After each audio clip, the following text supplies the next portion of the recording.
It is now my great honor to introduce the President-elect of the United States of America, Joe Biden.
Hello, my fellow Americans,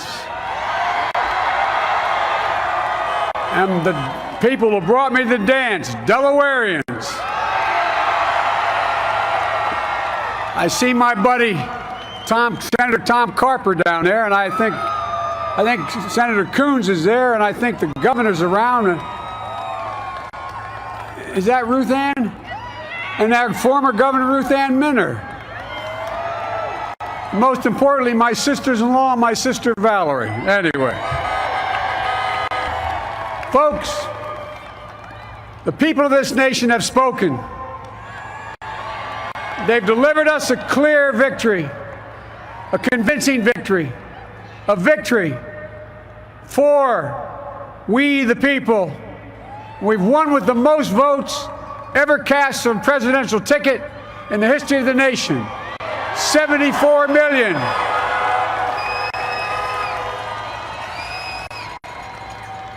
What I must admit has surprised me. Tonight, we're seeing all over this nation, all cities and all parts of the country, indeed across the world, an outpouring of joy, of hope, renewed faith in tomorrow, bring a better day. And I'm humbled by the trust and confidence you placed in me. I pledge to be a president who seeks not to divide, but unify, who doesn't see red states and blue states, only sees the United States. And work with all my heart, with the confidence of the whole people, to win the confidence of all of you. And for that is what America, I believe, is about. It's about people, and that's what our administration will be all about. I sought this office to restore the soul of America, to rebuild the backbone of this nation, the middle class, and to make America respected around the world again, and to unite us here at home. It's the honor of my lifetime that so many millions of Americans have voted for that vision. And now, the work of making that vision is real. It's a task, the task of our time. Folks, as I said many times before, I'm Jill's husband. And I would not be here without her love and tireless support of Jill, and my son Hunter, and Ashley, my daughter, and all our grandchildren, and their spouses, and all our family. They're my heart. Jill's a mom, a military mom, an educator, and she has dedicated her life to education. But teaching isn't just what she does, it's who she is. For American educators, this is a great day for y'all. You're going to have one of your own in the White House. And Jill's going to make a great First Lady. I'm so proud of her.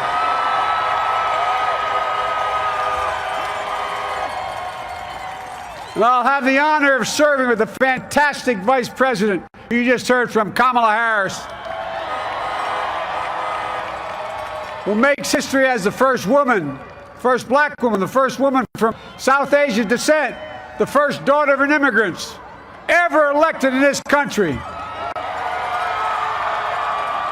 Don't tell me it's not possible in the United States. It's long overdue.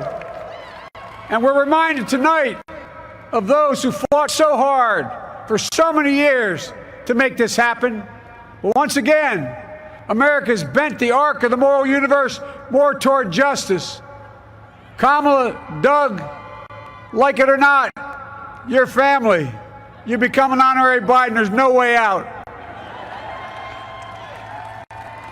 To all those of you who volunteered and worked the polls in the middle of this pandemic, local elected officials, you deserve a special thanks from the entire nation. And to my campaign team and all the volunteers and all who gave so much of themselves to make this moment possible, I owe you. I owe you. I owe you everything.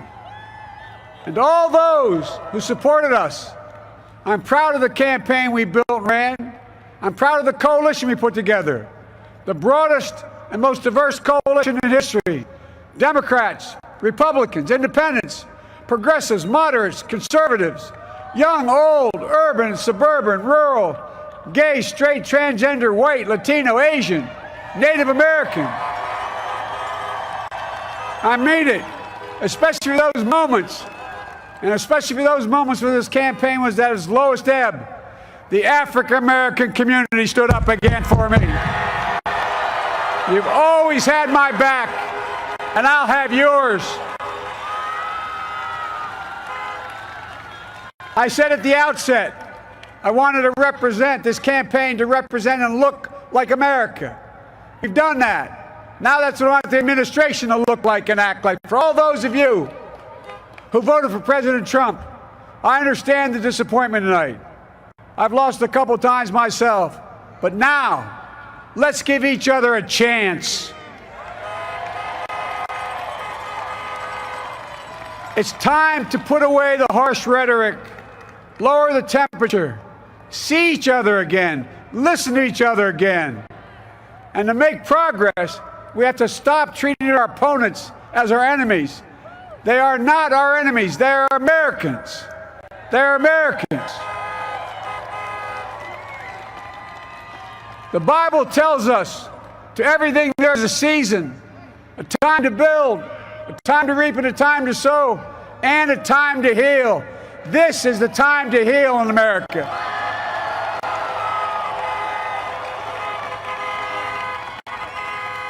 Now this campaign is over. What is the will of the people? What is our mandate? I believe it's this. Americans have called upon us to marshal the forces of decency, the forces of fairness, to marshal the forces of science and the forces of hope in the great battles of our time. The battle to control the virus, the battle to build prosperity, the battle to secure your family's health care, the battle to achieve racial justice and root out systemic racism in this country, and the battle to save our planet by getting climate under control, the battle to restore decency, defend democracy, and give everybody in this country a fair shot. That's all they're asking for, a fair shot. Folks, our work begins with getting COVID under control. We cannot repair the economy, restore our vitality, or relish life's most precious moments, hugging our grandchildren, our children, our birthdays, weddings, graduations, all the moments that matter most to us until we get it under control. On Monday, I will name a group of leading scientists and experts as transition advisors to help take the Biden-Harris COVID plan and convert it into an action blueprint that will start on January the 20th, 2021. That plan will be built on bedrock science. It will be constructed out of compassion, empathy, and concern. I will spare no effort, none, or any commitment to turn around this pandemic. Folks, I'm a proud Democrat, but I will govern as an American president. I'll work as hard for those who didn't vote for me as those who did. Let this grim era of demonization in America begin to end here and now.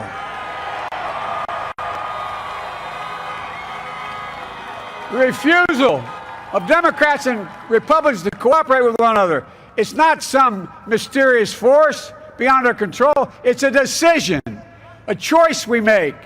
And if we can decide not to cooperate, then we can decide to cooperate. And I believe that this is part of the mandate given to us from the American people. They want us to cooperate in their interest. And that's the choice I'll make. And I'll call on Congress, Democrats and Republicans alike, to make that choice with me. The American story is about slow yet steadily widening the opportunities in America. And make no mistake, too many dreams have been deferred for too long. We must make the promises of the country real for everybody, no matter their race, their ethnicity, their faith, their identity, or their disability.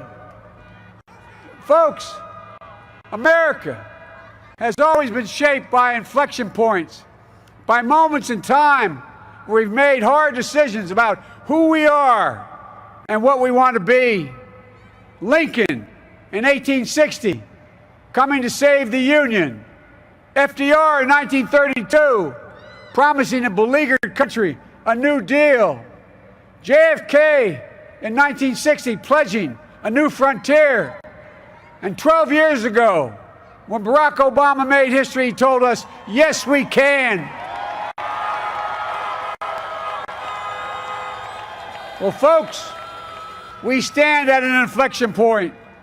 We have an opportunity to defeat despair, to build a nation of prosperity and purpose. We can do it. I know we can. I've long talked about the battle for the soul of America. We must restore the soul of America. Our nation is shaped by the constant battle between our better angels and our darkest impulses. And what presidents say in this battle matters. It's time for our better angels to prevail. Tonight, the whole world is watching America. And I believe at our best, America is a beacon for the globe. We will lead not only by the example of our power, but by the power of our example. I've always believed, many of you heard me say it, I've always believed we can define America in one word: possibilities. That in America, everyone should be given an opportunity to go as far as their dreams and God-given ability will take them. You see, I believe in the possibilities of this country. We're always looking ahead to an America that's freer and more just, ahead to an America that creates jobs with dignity and respect, ahead of America that cures diseases like cancer and Alzheimer's, ahead to an America that never leaves anyone behind, ahead of America that never gives up, never gives in. This is a great nation. It's always been a bad bet to bet against America. We're good people. This is the United States of America, and there's never been anything we've been not able to do when we've done it together. Folks, in the last days of the campaign, I began thinking about a hymn that means a lot to me and my family, particularly my deceased son, Bo. It captures the faith that sustains me and which I believe sustains America. And I hope it can provide some comfort and solace the 230,000 Americans who've lost a loved one to this terrible virus this year. My heart goes out to each and every one of you. Hopefully this hymn gives you solace as well. And it goes like this. And he will raise you up on eagle's wings, bear you on the breath of dawn, and make you to shine like the sun, and hold you in the palm of his hand. And now together, on eagle's wings, we embark on the work that God and history have called upon us to do, with full hearts and steady hands, with faith in America and in each other, with love of country, a thirst for justice. Let us be the nation that we know we can be, a nation united, a nation strengthened, a nation healed. The United States of America, ladies and gentlemen, there's never been anything we've tried we've not been able to do. So remember, as my grandpapa, our grandpapa used to say when I walked out of his home when I was a kid up in Scranton, he said, "Joey, keep the faith." And our grandmother, when she was alive, she yelled, "No, Joey, spread it. Spread the faith. God love you all. May God bless America, and may God protect our troops." Thank you, thank you, thank you.